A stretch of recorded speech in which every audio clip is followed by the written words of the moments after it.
Naintindihan niyo ba ako bakit ako nagagalit? Yan po ang problema. Pag hindi alam ang ginagawa sa show, ako lahat ang nananagot. Hindi ba? Tapos sasabihin niyo, mayabang na naman yan, binabas niyo ako. Kasi pinapaganda ko ang programa. Willie Revillame, muling umaani ng pangbabatikos mula sa mga netizens, dahil sa di pa rin daw ito tumitigil magpa hanggang ngayon sa pamamahiya ng kanyang mga staff on national television, hindi pa man nakakabuelo, pinapasok na agad ng mga negatibong komento ang bagong show ni Willie Revillame sa TV5. Kababalik pa lamang ni Willie Revillame sa telebisyon, pero mistulang pinapasok na agad ng mga di magagandang pangyayari ang kanyang show. Napansin ng mga netizen na masyadong stressed si Willie sa kanyang pagho-host sa bago niyang show na Will to Win sa TV5. Unang pinatamaan ni Willie ang GMA Network matapos maglabas ng ratings kung saan hindi man lamang nangalahati ang bago niyang show kumpara sa Family Feud ni Dingdong Dantes. Sa July 16 episode ng kanyang show, nagpatutsada si Willie sa originality, ratings, at gayon din ang pagkuha sa kanyang anak na si Mariel Soriano para maglaro sa Family Feud na katapat niyang programa. Alam nyo, nakakatuwa ang buhay. Bakit? Bakit? Bakit? Para sa akin, ang ratings kayo. Wow! Totoo lang. Di ba? Yun ang importante. Kung may makikita kayong pinapakita nilang ratings sila na mataas sila, hindi ho kami naapektuhan. Kasi ang puso namin, magbigay ng saya at pag-asa sa inyo. Tama. Tama. Okay lang naman lahat yan. Hindi ba ganun talaga? Wala naman kaming basta kami tuloy-tuloy lang magtrabaho dito sa TV5.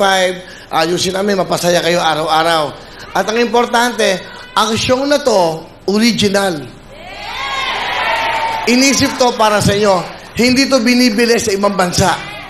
Ito po ay habang buhay, pagkaya namin, may programa kayo. Pagkat ikaw. Diba? Habang gano'n. Saka hindi kami naka-tape, naka-live kami. Yes! Saka nakakatuwa ho, nung nag-live ako kahapon, yung anak ko, si Miss Maricel, at yung aking tinapat pa sa programa ko. So, ibig sabihin, bakit? Di ba? Ano to? Labanan ba to? Hindi. Tulungan natin ang mga kababayan natin naghihirap. Di ba? Yes!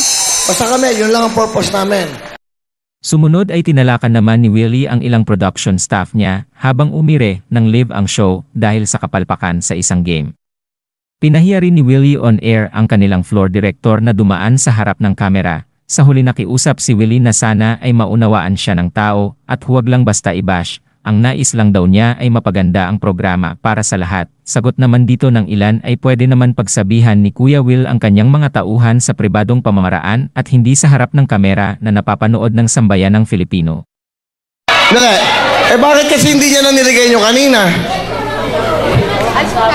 Pwede ba tayo mag-meeting lahat mamaya pagkatapos? Siko, aatakihin ako sa inyo dito. Sana yun ang binigay natin kanina. Bakit ito pa pinagamit yung floor? Meron pala ng kulay. Maawa naman kayo sa akin. Ako pa ba mag-iisip niyan? Diyos ko po naman. Maawa kayo sa akin. Nahihirapan na ako sa show na to. Okay. Sana naiintindihan niyo ako bakit ho ako minsan. Ayun, dumaan si Russell. Russell, dumaan ka sa camera.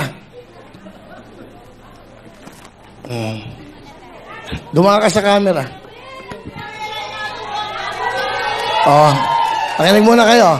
Naintindihan niyo ba ako bakit ako nagagalit? Yan po ang problema. Pag hindi alam ang ginagawa sa show, ako lahat ang nananagot. Hindi ba? Tapos sasabihin niyo, mayabang na naman yan, binabas niyo ako.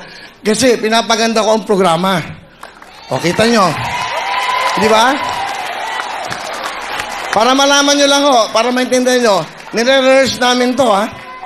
Pag nire-rehearse, nagkakamali pa kami. Bakit? Tapos sasabihin nyo, papagalitan na naman niya, binabas nyo ako. Nakita nyo, yung floor director namin dumaan sa camera. Floor director yan, may headphone yan. Hindi, gusto ko lang maliwanag. Kasi ako nagiging kawawat, mayabang, arrogante rito sa show na to. Pero kung nakita nyo, pati music lahat. Hindi nyo ba nakikita? Oh, music, maawa kayo sa akin. Lahat ako nag-iisip para sa inyo. Hindi ba?